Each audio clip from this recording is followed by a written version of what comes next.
right, so you've roasted your cocoa beans. The next stage before we can actually make chocolate is we've got to crack them and then winnow them. So break them apart, it's the cracking, and winnowing is separating the husk from the inner nib. There are basically 3 ways you can do it with different levels of effectiveness. And I'll go through them pretty quickly now.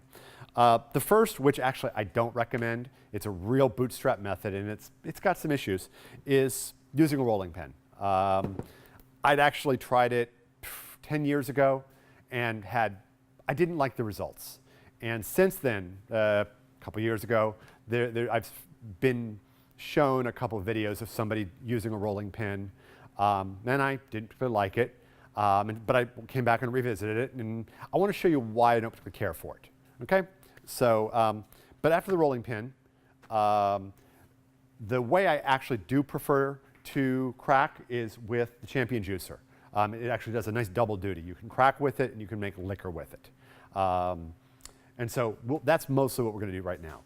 The one I'm just going to touch upon that I'm not going to show you is it's a 3-roller mill, and it's a variation of a grain mill, like a home brewing grain mill. It's 3 knurled rollers with a larger gap, and it's called the Crankenstein cocoa mill. And I helped develop it, and I carried it for years, and they've kind of stopped production on it, or it's real intermittent. It's hard to get now. And then actually the short of it is it often took 2 passes. It didn't mechanize really great with the drill. You had to hand crank it, which is okay. But it also didn't winnow particularly great without 2 passes. The pieces were kind of large.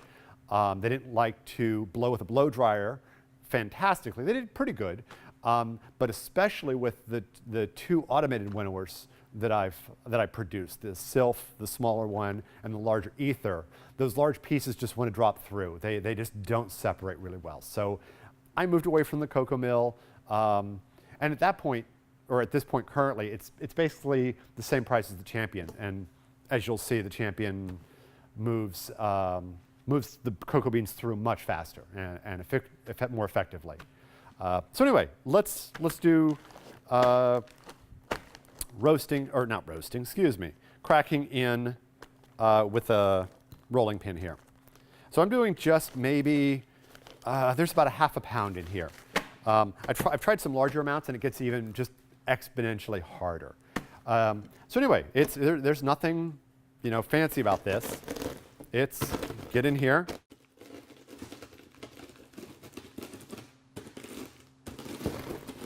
And start working at it. And you're kind of almost hammering because they don't want to roll real nice. Okay. So that's looking from this angle pretty well cracked. So let's have a look at those. And well, there you go. What you're going to see immediately here is there's a whole bunch of whole beans that I totally missed. I mean, there is probably a quarter of the beans totally untouched. So if I want to go, and the rest of it doesn't, I mean, what is cracked doesn't look too bad. But let's put them back in. And boy, I'm noticing here, it's a little dusty, which isn't real nice to my lungs. So let's get these back in, and I'll try to get a little bit more completeness here.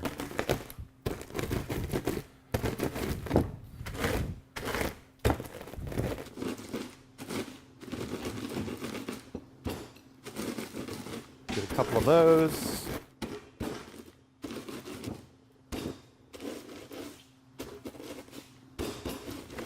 Yeah, the problem here is there's nothing methodical I can do. They're just moving out of the way.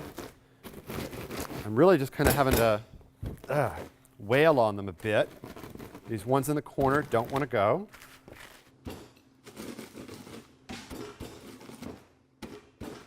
And I'm trying to be kind of gentle here, just get the ones I need cracked. Okay, that's, I think, there we go. Okay, so those look all cracked now. So let's have a look at it. And, oh, the first thing I'm noticing here is there's a lot of fines. And it's it's real tiny pieces. And what's going to happen when you try to winnow that, it's both husk and nib. And that is you're going to lose all that. It's so light that either the blow dryer method or the sylph, if you put it through, or the ether even, it's going to blow away, and your recovery is going to be abysmal. So, I mean, if you look at this here, you can see the fines pretty well, and you're just going to lose those. That's wasted money, wasted chocolate that you can't make. I mean, there's a section here that looks okay, but, even trying to do it really meticulously, I've still got some whole beans here, that are, there you go, that they're going to be a problem. So the distribution here is basically terrible. There's nothing methodical about this. So, if you're just getting into it and you want to just try it, sure, go for it if you've got a rolling pin. If you're going to be serious, this is going to probably drive you crazy. So, all right, let's get rid of that. I'm just going to put that off to the side. On a 1 to 10, a 2, I guess it does the job. It's cheap, but okay. Let's get the champion over here.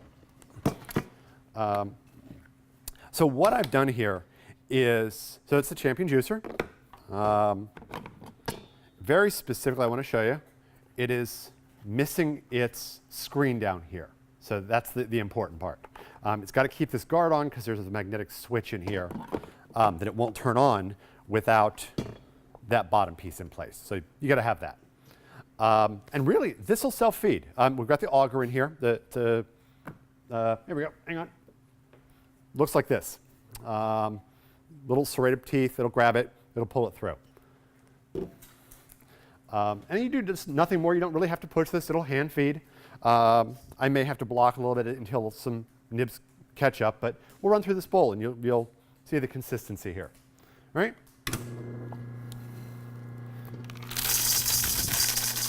There we go.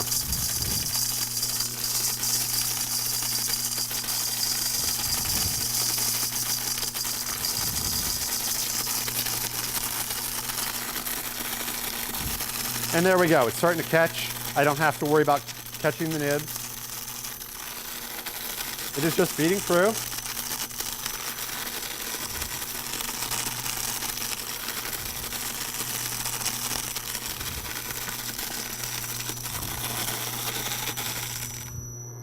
And there you go.